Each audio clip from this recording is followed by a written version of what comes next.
Crystal Wall is a visionary real estate entrepreneur who has accomplished over 50 million in transactions, buying and selling 12 properties in just her first 2 years. Far from having a golden path laid before her, Crystal paved her own. Her early traumatic experiences of being drawn into a cult became a powerful source of resilience and inspiration. Rather than being defined by adversity, she turned her challenges into fuel for personal growth, creating a brighter future for herself and her family. Stay tuned to hear Crystal's incredible journey and how she turned adversity into strength and transformed nothing into a thriving fortune. Crystal, it's such an amazing opportunity to talk with you. I remember back in my childhood, my friends and I used to play a lot of video games. We would give ourselves these names like the Magic Card Catchers, the Slowbros, as a reference to a Pokemon. But what was your childhood experience like? And how did you get into this shiny, happy people cult? Are they really that shiny? Are they really that happy? Well, you are trained not to express any negative emotion. So it looks shiny and happy, but the behind the scenes, once you unveil the reality behind it, it's far darker than most childhoods. At the time, I was not, when you're a kid, you don't really, speaking of Pokemon, my children, I'm not a gamer, but by God, I am good at Pokemon. I have caught I've kept up with my boys in that. We've had a lot of fun with that. But no, we got involved in that. My parents were, I was born in Texas, and my real dad left when I was 2, and my sister was 6 months old. So my mother went on a date on my 5th birthday with a Marine drill sergeant that she had been set up with, and she married him 2.5 months later. And so she was a preacher's daughter. My grandpa was the local Baptist preacher. He married and buried everybody in that town. So she was the typical rebellious teenage preacher's daughter in a small rural town.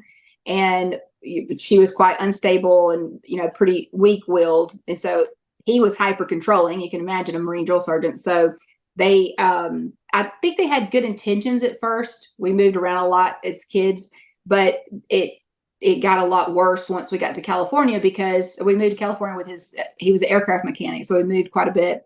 And, but in California, the school systems were bad. So mom was scared and she wanted to homeschool us. So the homeschooling led down a rabbit trail of right-wing conservative religious, and they got worse and worse into it. I think they went bankrupt in the housing bust in California. I was still 14, but even then I was more treated like a lot younger, because they limited our access to information, and they didn't want us making the same mistakes they had as parents, which is a good intention. But you can't do that by hyper controlling the situation. That just doesn't work. So it works for a season of time, let's put it that way, but it doesn't work in the end. So at 14, we moved back into my uncle's house for a month, and then into a rat infested, falling down around itself, 3-bedroom, 1-bath house in Crane Hill, Alabama.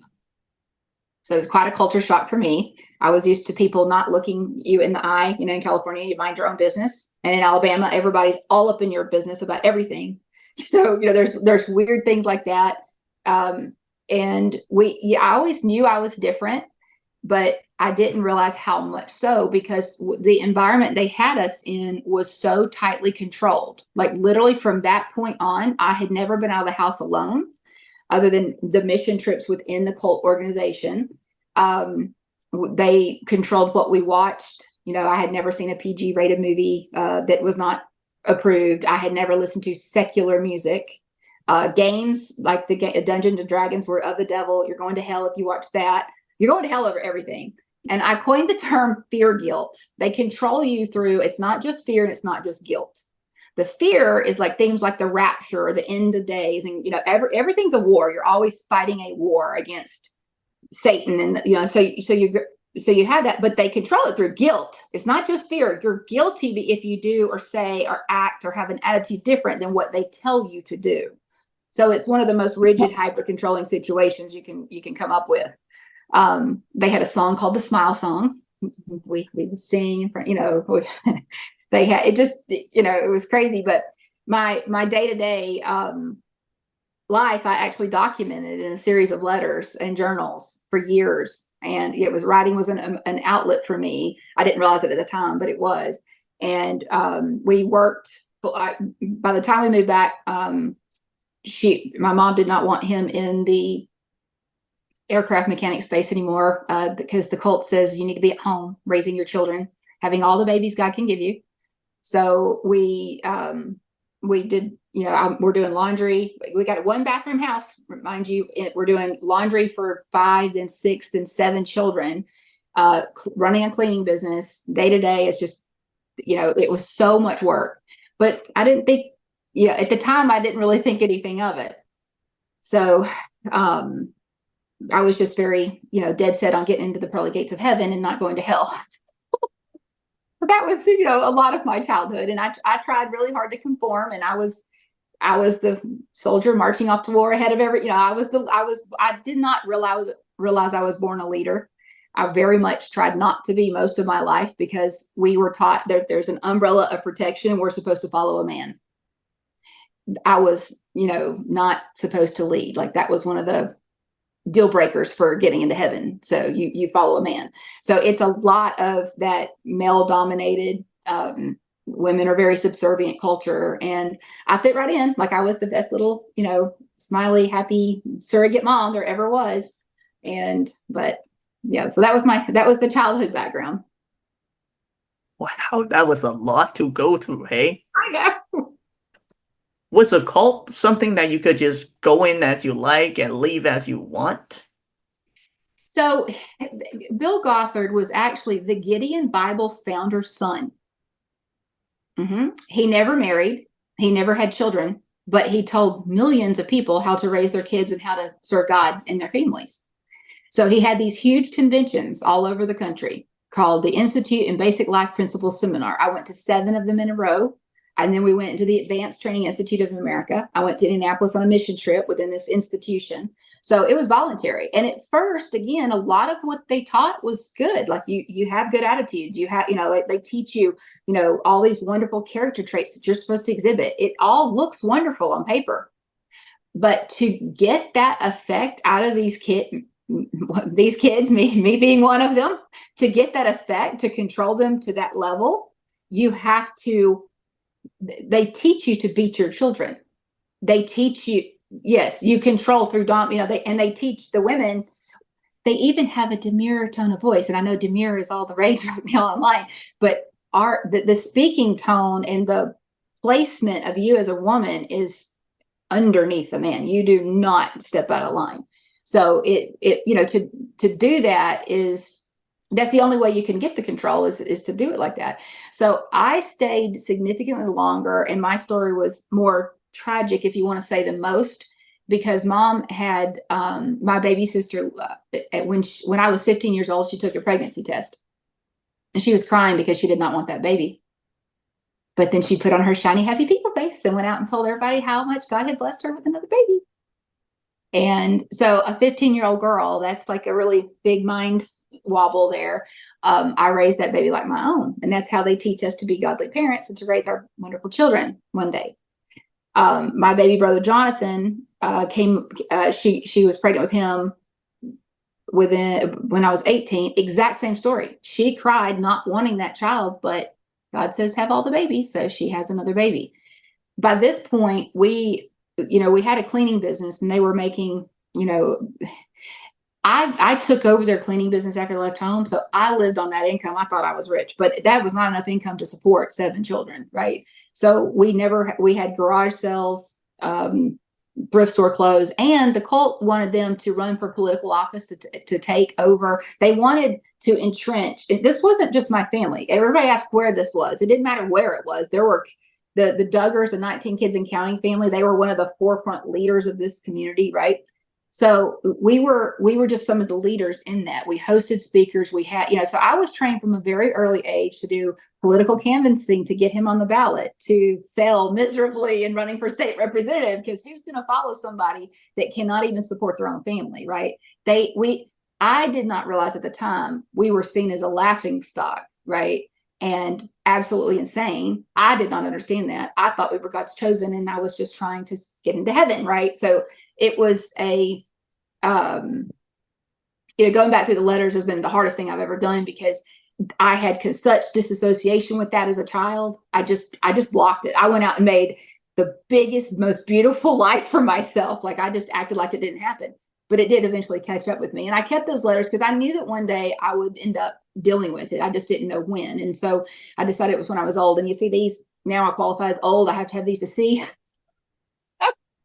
So now I'm going back and writing that story. Holy cow, what an adventure. So just to be clear, right?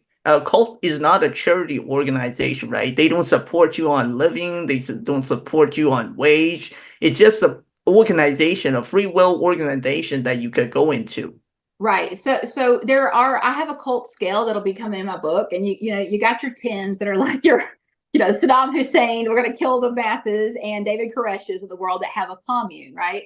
Then you have your Mormons and Jehovah's Witness and polygamists, and people that are very out there. Even your Amish. I believe I've done a lot of studying on religion since then. I had read the Bible cover to cover 7 times as a child. I could dictate like a theologian. I could get on stage and act like the preachers. That's all the most of the curriculum I had learned was from that, right? So reframing to a normal sense of living was really hard to do and very shocking to my system, right? It took years for me to catch up just in cultural, even actually, I will never catch up there to this day on a weekly basis. At least people make references to things I should know at my age, and I have no clue. And because I missed so many years isolated from society, right? And so, but yeah, in our cult, I would say we're about a 7 on the cult scale.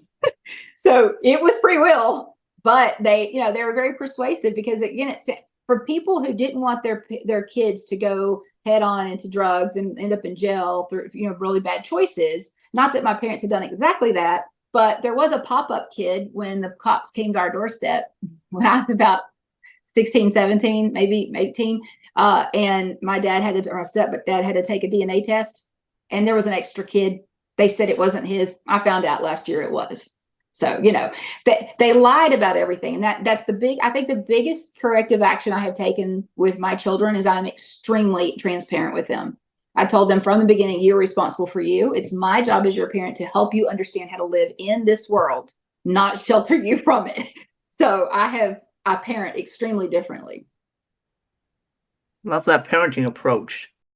Yeah, I have completely changed my parenting approach because of what I went through. So, because sheltering was not the way to handle. And again, I think it depends on the kid too. I think it affected me a lot more because I was higher intellect and highly sensitive, and I needed more than some kid. Some kids are a lot more chilled out. Like, I was born hyper. I was born extremely high energy, ADD. They didn't believe in doctors. We didn't have adequate medical care. So not like there was never, that people, they make that up. That's just because they don't have enough discipline. They're not beating their children, that kind of mentality. So After severing ties with the cult, what did you do to survive? And what was your source of motivation?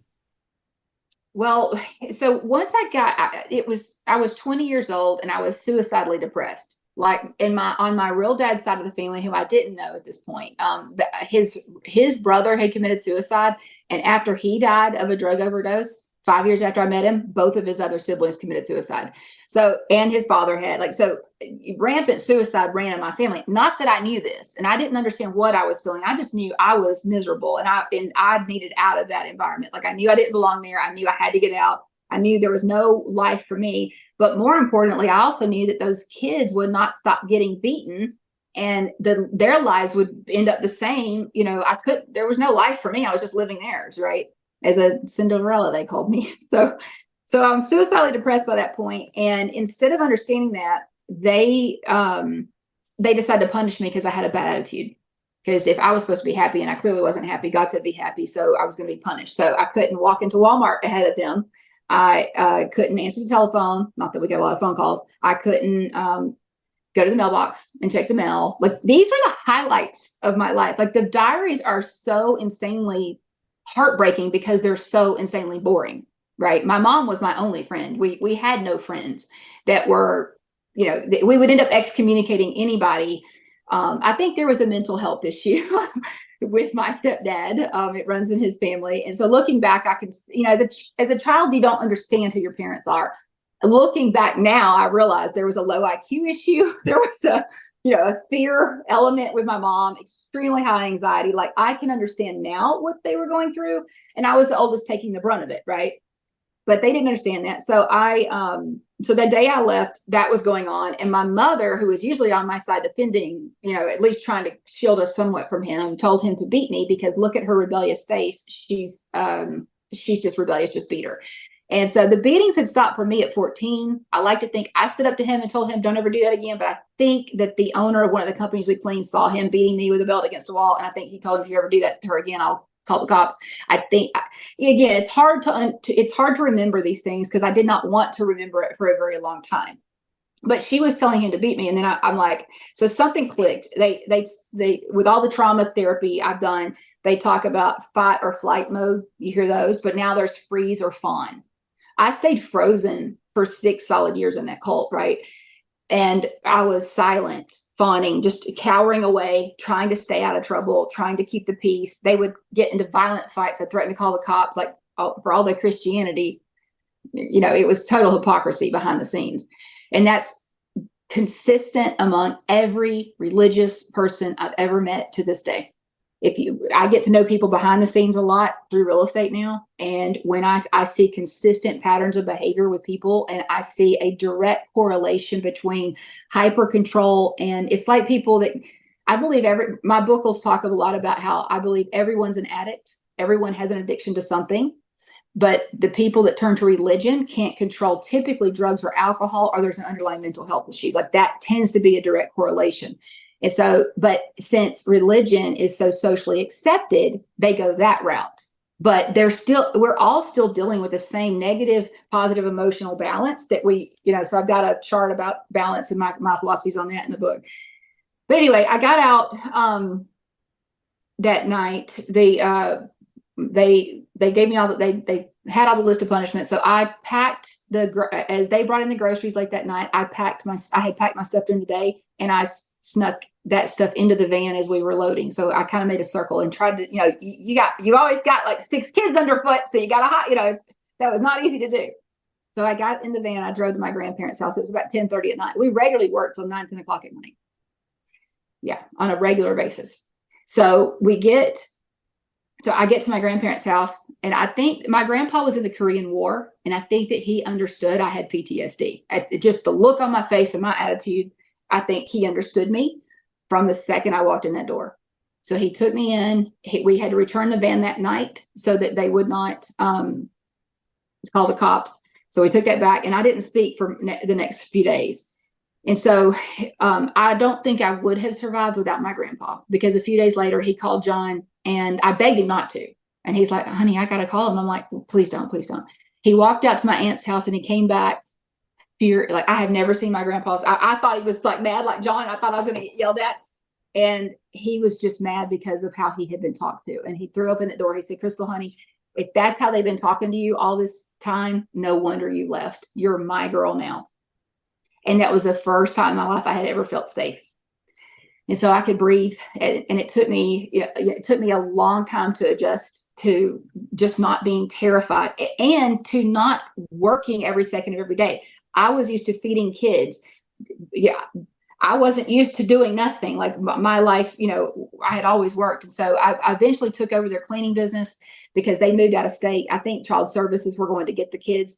They like to think that I went out and told on them and tried to make their life hell. I was just trying to survive. It was just a survival mode. And I was in survival mode for a very long time. The funny thing about survival mode is that you don't often realize when you're in it. I call it a vortex. It's like you're in a vortex. And I've gone through, anytime you're going through severe trauma in life, where, hurricanes, natural disasters, strokes, or global pandemics, or, and I've had so many of these big things happen in life now. Now I know I can see it better. Yeah, you have to go into survival mode, and you've got to stabilize the income first. So I knew that. So I did that. I just hustled. My only skill set was cleaning. I cleaned. I was the best toilet scrubber you've ever known. Right. So I hustled my way, but I was already having a lot of physical problems. We were fasting, which is the same as malnourishment. I understand now.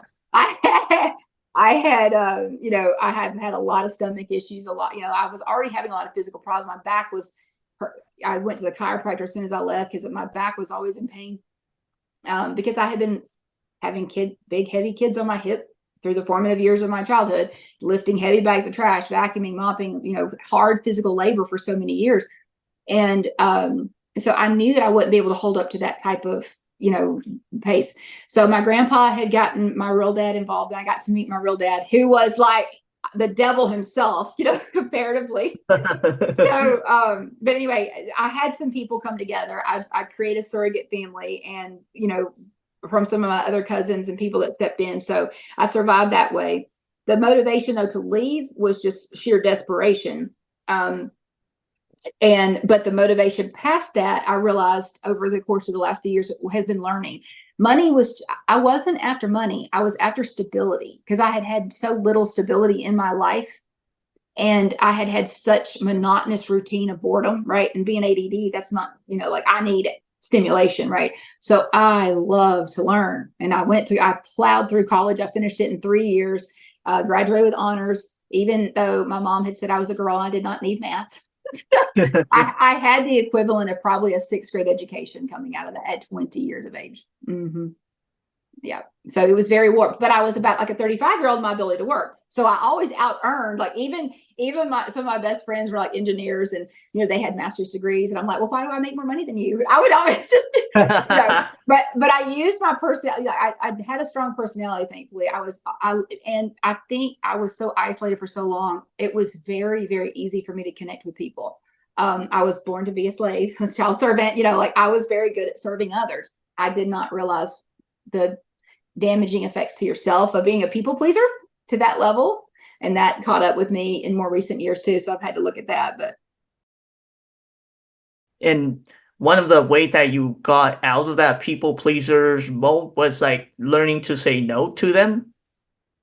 Well, the people pleasing, it's funny. I do believe in karma, and I still do a lot for other people. I love to help people, but now I'm a lot choosier. I did not know how to vet people. When your frame of view is that everyone is sinning, you're going to hell over everything that you do or say or think, right? And there's this huge cloud of negativity around you, of fear, guilt, because I say it's like this. It's like there's this constant drum in my head. Go, do, run. Like it was constant pressure. And then to have the freedom to relax after that. But that's what I'm used to. So it's hard for me even now. I don't have that pressure to run as hard, but internally I'm used to constant deadlines and pressure, right? That is my norm. That's my normal baseline now. So it's a hard balancing act for me, because I love to help other people and I want to stay busy, but I also don't want to stay busy to the point I'm run down and depleted. So for me, it was learning to like, for instance, when I got in real estate, I was so busy at that, I forgot to drink water and had kidney stones and had kidney surgeries because my self-care was so poor, because I wasn't really a self. Like I did not identify in my journals. I write about all my siblings' birthdays. I would write their names over and over and over. I loved my siblings. I served. We were taught to serve others, serve others. That's what, the religion hyper focuses on your ability to serve others. If you're selfish, you're sinful and you're going to hell, right? The problem with that is how do you, and I remember telling a young man this years later. I said, how do you expect to help someone else when your own life is not in order? You've got to first stabilize yourself and get self-respect and deal with yourself before you can go out and do a lot in the world, right? And so I try to balance that now. I still have that nature to serve and that nature to give, but I'm a lot more selective and have learned to vet that, because not everybody's worthy or needs that help. And a lot of people are not kind-hearted and want to do it from a good place. So yeah, it's still a challenge, but I'm working on it. Wonderful. And getting into real estate, how did that just happen? Well, that was an accident. That Um, accident. I had always been in sales. In college, I realized real early that I was a journalism major. I love to write. However, that you didn't make a lot of money doing that. And I wanted to make money, and I was a natural at sales. My grandmother said I could sell a gnat. So sales was always easy. I had started real estate a couple of times because my cousin, but I never finished the school, and I always got, the corporate job offers, or, other things happen. So when I still had my corporate job when I relocated to Florida. That had been my dream. In my 30s, I had miscarriages, and I started counseling then, because the miscarriages were the loss of the babies. I did not realize how much the loss of those siblings, because they excommunicated me. Once I left, I could no longer see those children that I had raised. And I had not realized that of everything that I have dealt with since that has by far and away been the hardest, because I would see kids that looked like them for years after, and I just burst into tears. And so it took a long time. Well, it's still, that's one of the reasons I could not talk about this for so long, because I still, even now, like, you cannot control these physical emotions that you have. And like when that show came out on Amazon, Shiny Happy People, I was gripping my chair, having a panic attack about to throw up when I saw that cult leader for the first time. So there's core physical emotions that you can't control that are a trauma response. I understand now that I understand what trauma is, but for 20 something years, I've gone along acting like everything's fine. Stop me happy. But you really do need to deal with that. So when I had my second, so babies have always been triggers for me. I did not realize what that was at the time, but they instill a lot of emotion. I think that's, having children is one of the most beautiful things in life, but that was extremely difficult for me, especially. So when I had my first son, it was really, I really could not handle the emotion of love until I had my first son again. That was very healing for me. And then when I had my second one, the life changer baby, that's how I got into real estate. I was bored out of my ever loving mind at home, nursing him around the clock because he would not take a bottle. So I paid people to get that child a bottle. He refused. He was the most difficult child. So that's when I started real estate. The primary response. That's what I tease. It's like, but while I was home bored with him, I'm used to a corporate career, fast paced. Like, being a stay-at-home mom was not on my list of things to do in life. Well, I was, with that boredom, I rolled my 401k to a self-directed IRA to pay cash for my first condo. And I accidentally started a business. My now ex-husband had a small landscape business, and I kept growing it and kind of coaching him on. I thought he knew how to run it, but turns out later he did not. But I created a website for him and started. I did not know how to do. This was not my background. I just figure stuff out. Like, I'm self-taught on a lot of things. So I made the website. We landed $180,000 in commercial contracts in 10 weeks while I was starting real estate. And we couldn't get the landscape equipment service. So I was like, well, we'll start an eco dealership. How hard can that be? So we start selling commercial landscape equipment. I took an equity line on my house. Boredom creates a lot of risk aversion, apparently, for me. Trauma responses, you just throw caution to the wind and go for it. So I had no idea how hard it was to be an entrepreneur in today's world. It is extremely difficult. And I feel for small business owners, because I know personally now what it takes. It is so difficult, and people are so ungrateful and rude. And like, I have never seen, here's a perfect example. We had machines that we would sell at Weed Eaters, and people would put straight oil in the machine. You can't do that. Okay. We trained them, told them, we had cards up. It says on the box, it says everywhere. Then they bring it back for us for a refund. Well, the manufacturer won't refund your, lack of knowledge, even though we've told you every which way to Sunday. And so, I had not been in service businesses. I had been in sales and marketing. I was well liked. So, real estate was so different. Entrepreneurship is so different, because when you're dealing with large amounts of money in the biggest transaction in most people's lives, emotions are high, right? And so so it was an accident getting into it, but it was one of the best things I've ever done as far as education, because boy, did I ever learn. It's taken me, like, I say I'm in my master's level now, but the doctorate is the business, is the commercial and the development side. That's more the side I'm entering now too. But yeah, it was It was crazy. But and then one of the questions that I get asked a lot is, do you need a lot of money to get started? You need a lot of you just don't need to be scared of taking risk. They call it analysis paralysis is a common term. I had the opposite, just, run like throw caution to the wind and go do it all. Like that's not, I don't advise that either. But I had actually bought a condo in Savannah, Georgia. My first job out of college, I moved there.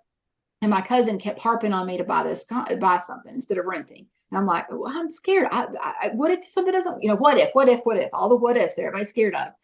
I listened to her advice and I bought that condo. I made $10,000 when I sold it 2 years later. Then I bought another one in Birmingham. I made $10,000. Then I bought a big, beautiful American dream home with white picket fence. Most of the American dreams I have chased are turning quickly to American nightmares because that giant house with the white picket fence took so much upkeep and maintenance. I had no idea how much work that owning a big home was, right? But, and I almost lost my shirt on that one because the 2008 housing crash was in. So I had to wait another year to sell it than when I wanted to. So, and then about that time I moved to Florida. So, but it was an accident how I truly got into real estate investing. That was not planned. It was just because I was bored at home with the baby. Oh, wow. Holy cow. But what an adventure, eh? It has been. It's been a roller coaster. And how did you save up for that first property of yours? Any prudent financial decision that you made along the way?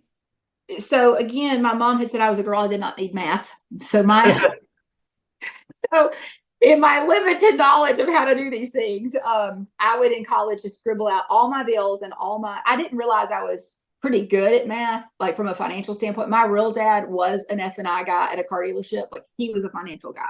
So apparently that DNA did carry over because now that's exactly what I do for a living is consult with people on, multi-million-dollar projects. And it's easy now. But at the time, I just understood the basics. And so it took a long time to really understand it. But I was always really good at making money. And because I was a hustler, I outworked anybody, anywhere, anytime. I never quit. I had all the energy in the world, right? So I was born so hyper. And so I just outworked everybody and I had a good attitude. That was drilled into me really adequately. So being a human slave to all is very conducive to money making. So, but I had this little saying, earn more or spend less. I'll take the earn more option. Thank you. So if I ever felt inhibited, I would just go out and make more money. So I didn't save up large amounts at the time. I didn't want to leave a bunch of money sitting in the bank. So I think I just, I paid off, but I despised debt. Like I could not stand debt because we were grown. I did not have an understanding of how money works. And we are a culture that runs on debt. I'm quite horrified right now reading the book, The Creature from Jekyll Island. Whew. Yeah, it's an eye opener. But anyway, so I budgeted really tightly. I had very little debt. And so with that first condo, I just, I had probably, it was a zero down first home loan, I believe. So I didn't have to have a lot of money saved. And that's what I advise clients right now. All my entry level clients, I always say, buy your primary first. But when you buy that primary, buy something that is under market value or that has multifamily capability. So like you can split it. It's hard to find multifamily property, but if you buy I helped a military guy buy a 5-4 it already had 2 AC systems. It was already ready to be split into a duplex. He could put a wall between it. He lived in the smaller side and rented out the whole big side. His mortgage was paid for. That's called house hacking. So, and I did that with my big house in Birmingham. I put 3 roommates in there. I traveled for work all the time. We partied on the weekends. It was awesome. They paid my whole mortgage the whole time I was there. So I was house hacking before that was a thing. So it was not a lot of looking back now, I realized that a lot of the decisions I made were just out of survival mode. I would get myself, but that's also how you learn. You learn a lot faster just by doing it. If you had the analysis paralysis, it might be safer, it might be easier, but I was not after an easy life. I was after an adventure-filled life, right? I wanted the motto that got me through those first few, really it was the first few years that were the hardest coming out of that cult, was Helen Keller's quote that says, life is a daring adventure or nothing at all. And I thought that if this woman who cannot see or hear can make it in this world, that I don't care if I am the stupidest, I don't care what people say about me, if they're making, because I was made fun of constantly, right? Because I literally was stupid. You got a sixth grade education. I look like a grown woman. Well, hell, half the time I look, that was the other thing, the body image issues coming out of the cult. I had never worn a real bra. I had worn sports bras because, you showed no cleavage. You showed no, the way these girls dress right now, they're going to hell. That was the mentality. So when I got out and became a little floozy in college, because turns out people like to look at me, that was a new experience. Right. And not that I didn't know what to do with the attention, right? I got a lot of attention because I stood out like a sore thumb because I acted like I was 20 years older in my work ability and my communication ability, but I was like a child inside, right? So it was a really weird. So I never fit in anywhere, right? I wanted friends who I identified and had friendships with people that were 10, 20 years older than me. It's the only people I could relate to because I had never been around people my age, hardly at all. And so it was just it was a very interesting way to handle everything. So I know I'm not the typical person. Like, I don't advise taking the crazy risk that I have necessarily, but I do say get outside of the nest, get outside your comfort zone. And that's what my real dad always told me: you won't grow until you get outside your comfort zone, and that is true. So, but just try to pace it a little bit better than I did. Oh, wow, amazing advice. And what is this master plan that you've developed over the years for cash cow properties?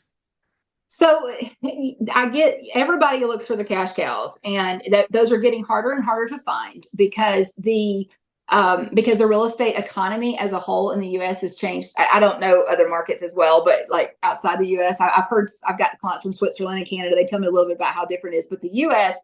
has changed dramatically because, and I think it's technology that's driving it. Technology solves for education and time, right? So as we are much better educated and we want more efficiency of time, we don't want to wait on a realtor to go talk to somebody else's realtor to go back to that. It's a very inefficient process the way real estate's done today. Okay. And NAR was just sued, the National Association of Realtors, for being a monopoly and disclosing commission and it being all unfair. And it is, from what I have seen, it is a monopoly. 1,000,000%. And so I'm really pivoting in how I'm doing my real estate career right now because of all of that. So anyway, with all of this going on, with an inflation rate that doubled the prices of housing, with taxes that doubled in our market, with insurance that doubled all in the last 3 years, how do you get anything to cash flow? That's extremely difficult.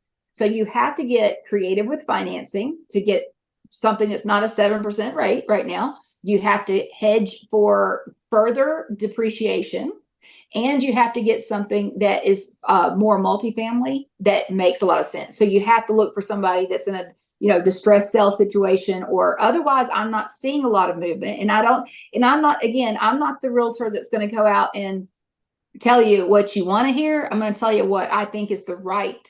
I'm a data analyst, so I look at numbers. And if I tell you, you want to list it at 639, I had this happen recently. A guy wanted to list at 639, and I said it won't appraise for that. It'll appraise for 500. I would never sell it for that. I'm like, well, okay. he acted like I wouldn't list the property. That's not what I said. He just didn't like my list price, right? So he found some other sucker to list it for 639, and guess what it sold for? 500, which is exactly what I told him. So what you have right now is a bunch of liars across the board, right, that are over listing. They have overinflated the pricing to think that they could still get out of it when they overbought. And so now we're in this huge correction cycle. So it's a lot harder right now to find those. But that's what I look for is the last one I purchased last year was a $5,000 down seller finance for under market value. So you have to it's got to hit on, and I like properties that have multiple exit strategies. Don't get one that is just a long-term rental or just a short-term rental primarily. Get one that can check a few boxes depending on how this economy changes. Because I know people that have bought short-term rentals lately, and since post-COVID, DeSantis acted like COVID didn't happen. We had this huge influx. I always knew those numbers were skewed, right? But a lot of people acted like it would just keep going up forever. That is not how the law of gravity works. I don't care what economist says it's always going to go up. If you look at, I look at trading view charts and see what the graphs are through history, and it's going to come down. Like there's no option but for it to come down, because people cannot afford a $3,000 mortgage rate right now. So you see families condensing. We're already starting to see foreclosures, and I've had numerous clients this year crying, literally crying, because they're losing so much money. So it is, you have to be a lot more careful these days, and you need to work with an agent who is not going to tell you what you want to hear. They're going to tell you what is best for you. It feels good to hear what you want, but and when it comes to finances, you need to hear what you need, not what you want to hear, if you really want to make it through. So that's my take on that. And I remember there's a saying about the stock market, timing the market beats timing the market, right? Is that similar to the real estate as well? So I see a direct correlation between the overall economy, like when you see these huge swings, because again, if you read the book, The Creature from Jekyll Island, that has forever changed my opinion on how our money system works, because we're a credit society. So when they're making these tweaks at the top with what the credit rate, like they're trying to balance it all, but it's so out of balance right now with 32 trillion in debt, and the labor is the biggest problem right now, because people have realized we have all overworked ourselves so much in the past 20, 30 years. Like I'm exhausted, right? I can't continue the 100-hour work weeks that I've done. And I'd rather have a simpler life than I would have barrels of money, right? And so as more and more people realize that working, and the younger generations are like, yeah, y'all crazy, right? So they're not going to work the way we did. And kudos to them, because it's caused us to be worn out earlier in life, right? So I don't blame them for that. But what I see, and I've got some wealthy clients that are like this, why do they have millions and millions in the bank that's not back in this economy doing something with it, right? They just leave it. I see so much waste in our American society. And again, that's where I've kind of changed my positioning on investing. I used to say I invest in people, places, and things, but I didn't put myself on that list, right? And now this year that I started investing in the last couple of years, I really started investing in myself. I am more successful. I'm happier. I'm not making the money I was, and I don't need it. Honestly, it is exhausting to run at the level it takes to be a successful entrepreneur. And was that the quality of life I was after? Was 100-hour work weeks not raising no, that was not ever what my goal was. I was in survival mode, in a vortex of survival after another series of life events. And so, so I realized that my happy place was in balancing that. And so that's a lot of what I'm writing about, is how to, the pendulum swung really hard for me out of a cult and I'm one of the few that, comes from absolute poverty. I left home with $76 in my pocket at 20 years of age with a 6th grade education. That's not your typical American dream story. I went to the 1%. Okay. But that 1% pacing without the background, the resources, the connections, the trust fund babies background, okay, that so many people start with. Okay, I don't have that. I'm exhausted. They may not be, because they've had a much higher starting point in life. They did not have the struggles that I did. And I'm not one to have, I don't regret what's happened to me. I'm proud of what I've accomplished and all of that. I don't choose bitterness, anger, all those negative emotions. It was drilled out of me in the cult. So, but I do think that there is a distinct wealth disparity. I see it. I see the ramifications of the racial divide. I see a lot of social injustices that the right-wing conservatives want to say, oh, you're woke. They spew so much negative judgment. And as a child and a product of that, what I can tell you is that's wrong.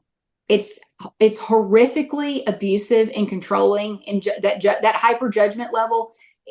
My kids are not going to grow up like that. They're going to have a different perspective in life. And I'm proud of that, because they've got access to information that helps them rise above that.